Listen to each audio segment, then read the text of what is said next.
Bom, então, começando a parte de estática dos fluidos, a gente vai usar como referência o livro do Frank White, Mecânica dos Fluidos, ao longo de todo o curso, e algumas figuras que possam eventualmente aparecer são desse livro, tá? São utilizadas aí apenas com fim educativo, tá? Com fim de uso em aulas, né?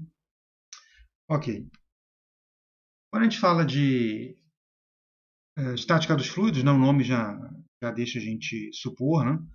E a gente está estudando um fluido que não tem movimento, na ausência de um certo tipo de movimento, tá? Não significa que o fluido como um todo não possa estar em movimento. Então, a gente tem que ficar atentos com isso, né? O que acontece é que não há movimento relativo entre as partículas de fluido, né? Se elas se movem em bloco, né? Então, a gente define assim. Então, o divergente, claro, o gradiente de V, né? Mas principalmente aí o laplaciano, né? O divergente do gradiente, né? Laplaciano de V igual a zero, tá? Mais para frente vocês vão ver porque que a gente está usando Laplaciano, tá? Mas o Laplaciano de V igual a zero. Então, lembrando aqui que o Laplaciano, né, o divergente do gradiente, né? Então, não tem tensão de cisalhamento, né? Porque a gente não tem escorregamento entre camadas de fluido, né? E a única tensão que vai existir é a pressão, tá? A única tensão normal aí é a pressão. Então, três situações clássicas: fluido em repouso, fluido em aceleração linear e fluido contido em cilindros rotativos com velocidade angular constante, tá? O que seria isso? Deixa eu ver se eu consigo colocar aqui a câmera. Vamos torcer para ela aparecer. Tá, acho que sim. Então, quando a gente fala aí fluido em repouso, né? Então eu imagino que eu tenho aqui um recipiente, como se fosse um copo de água parado, né? Certo? E deixa eu tentar ver se eu consigo dizer um pouco maior, tá aqui. Um recipiente, ó, imagina que isso aqui é um copo, tá? Estou pondo aqui achurado como se fosse, né, uma superfície sólida. Eu tenho aqui meu fluido, né? A gente costuma pôr isso aqui, ó, como se fosse um nível para mostrar que o fluido está parado. Então, fluido em repouso, no primeiro caso. Depois, eu posso ter um fluido em aceleração linear. Então, eu imagino que eu pego aqui o meu copo. Esse copo tá digamos, no porta-copos de um automóvel, né? E aí, como eu conheço vocês gostam de acelerar bastante quando estão dirigindo, né? Aí um colega de vocês dá uma acelerada aí saindo de um farol que abriu, né? Espero que não esteja avançando o farol, mas eu não ponho a minha mão no fogo por ninguém aí, né? E o que vai acontecer? Esse cara vai sofrer uma aceleração aqui, uma dada aceleração, né? Se essa aceleração for mantida constante, né, fora um transiente inicial, digamos que é uma aceleração constante, né? Se for muito brusca vai ser inclusive difícil de manter, mas se for uma aceleração, alguém que dirige devagar como eu, uma aceleração, né, contínua, né, vai saindo, né, acelerando, né, até uma dada velocidade e aí passa a andar com velocidade, né, uniforme. Mas mantendo uma aceleração contínua, constante, quer dizer, a superfície do fluido vai fazer algo assim, né? Vocês já esperam, né? O copo está sujeito a uma aceleração A nesse sentido, a reação no fluido é no outro lado, certo? Então o fluido ele vai fazer isso aqui, né? E aí, se essa aceleração for constante, isso entra em equilíbrio, né? E me cria alguma coisa aqui assim, né? Como se fosse inclinado, porque eu vou ter junto com a gravidade, lembrando que a gravidade está para baixo, né? O que os dois problemas têm em comum, né? A gravidade aqui, né? Tem um vetor, né?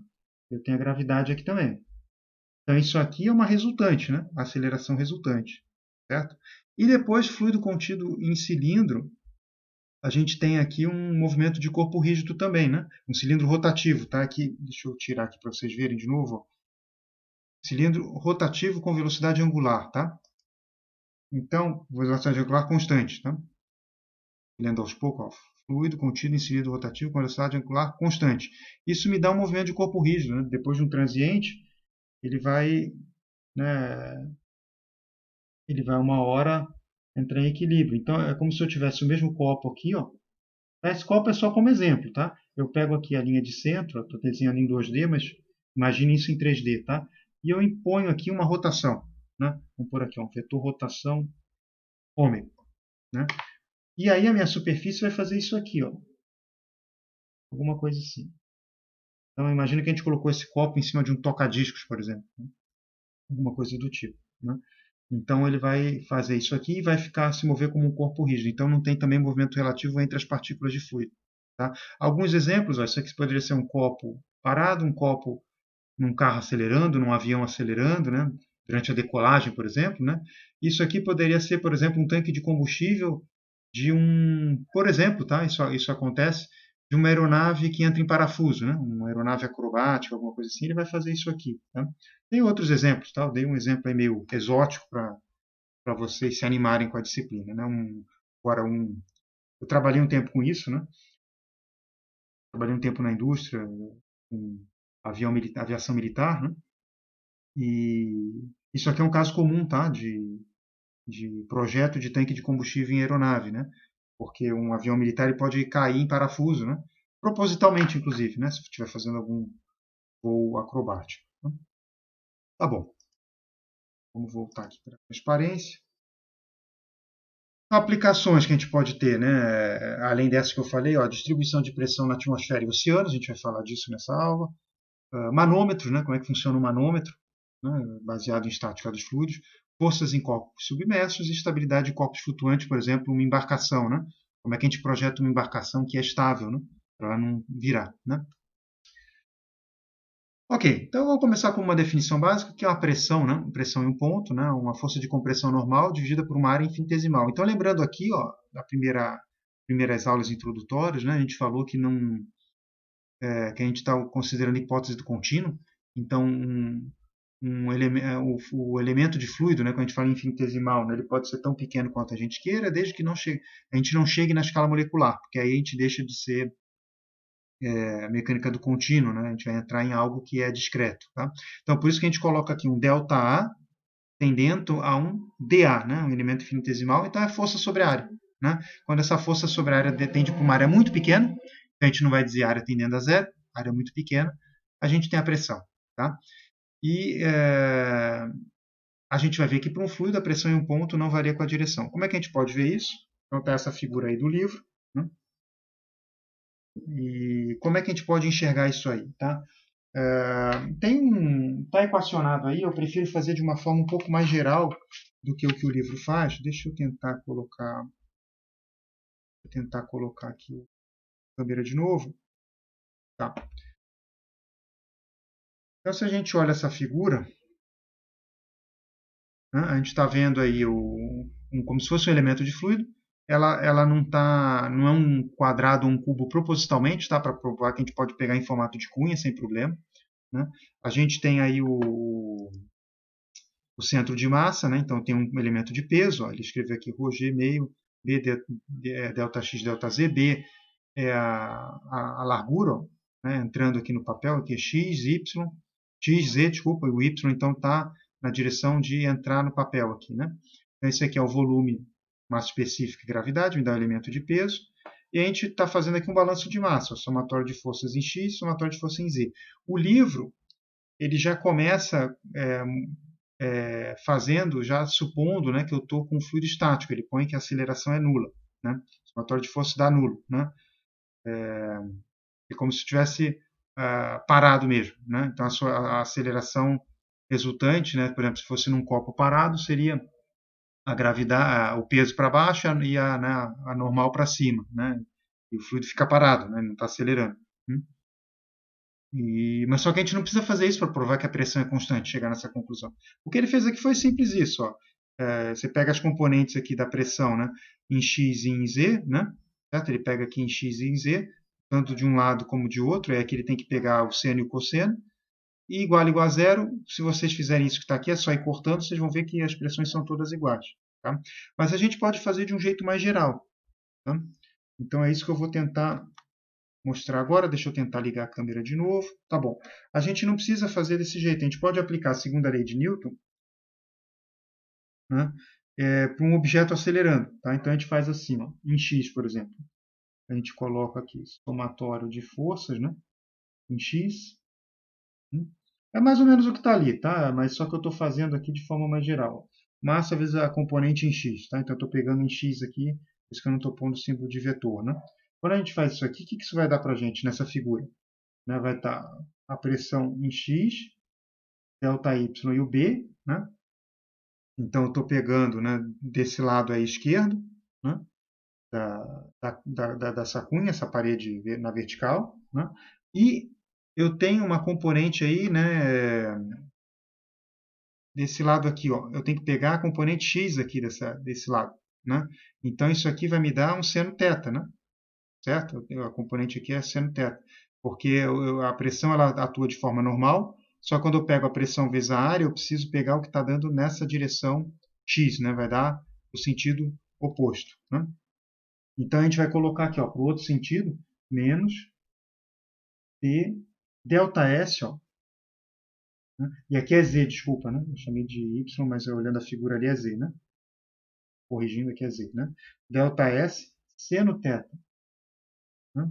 E isso aqui vai ser igual, né, a componente x da aceleração. Então, quem vai ser massa vezes aceleração? Né? Seria isso aqui, massa vezes aceleração em x. Né? Então, esse aqui é o somatório de forças. O lado esquerdo aqui da equação. Massa vezes aceleração. Então, eu pego a massa, o massa específica, o volume, B delta x delta z, a x. Ó. Então, aqui eu não pus zero direto, tá vendo? Igual o livro colocou. Tá? Estou fazendo de uma forma um pouco mais geral. Tá? E a gente pode fazer aqui também em z, então massa vezes aceleração em z. Então, agora a gente pode ir mais rápido, né? Mesma coisa, qual o somatório de forças, né? Então, eu vou ter aqui a pressão na parte de baixo ali, ó, é PZ delta XB, apontando para cima, né? E apontando para baixo, né, eu vou ter aquela componente lá em cima do PN, só que agora vai ser um cosseno, né? Então, eu vou ter menos P delta S, né? Aqui faltou o B também, desculpa. Delta S, B, né? Cosseno θ, e eu tenho peso também aqui, né? A força-peso, né? Apontando para baixo. Então, eu orientei o Z para cima, né? Menos ρg B, né? Delta x, delta Z sobre 2. Né? Então, isso aqui vai ser igual a massa vezes a aceleração em Z. Né? Então, de novo, B, delta x, delta Z, a Z. Então, tudo isso aqui, né, é parecido com o que está no slide. Né? Só que no slide, ó, esse lado esquerdo, né? Esse lado depois da igualdade, né? Esse lado aqui, né? Tanto esse aqui como esse aqui, o livro já colocou zero, né? Então, se vocês olharem, ó, deixa eu tentar tirar o vídeo, dá zero. Ele colocou já a somatória de força igual a zero. Por que a gente não precisa fazer isso? Porque se eu estou falando de elemento infinitesimal, né? O que acontece? Né? Para elemento infinitesimal, a gente tem que delta x, delta z, eles são aproximadamente zero. Né? Eu estou tendendo a zero. Né? Delta tende a zero. Né? Então, isso me dá que todo esse lado aqui é zero. E se a gente fizer, então, a igualdade, né, a gente vai chegar, né, simplesmente, né, que todos os p's são zero. Tá? Porque a gente tem que lembrar o seguinte, ó, tá? O pulo do gato aqui é o seguinte, ó, se eu fizer ΔS vezes cosseno θ, né, isso aqui é ΔX.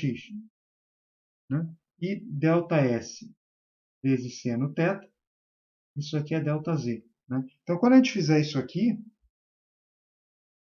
né, essas duas equações de cima, na verdade, tá, eu não ia fazer isso, mas vamos lá. Né? A gente cai nisso aqui, ó, Px menos P. Esse P é o Pn, né?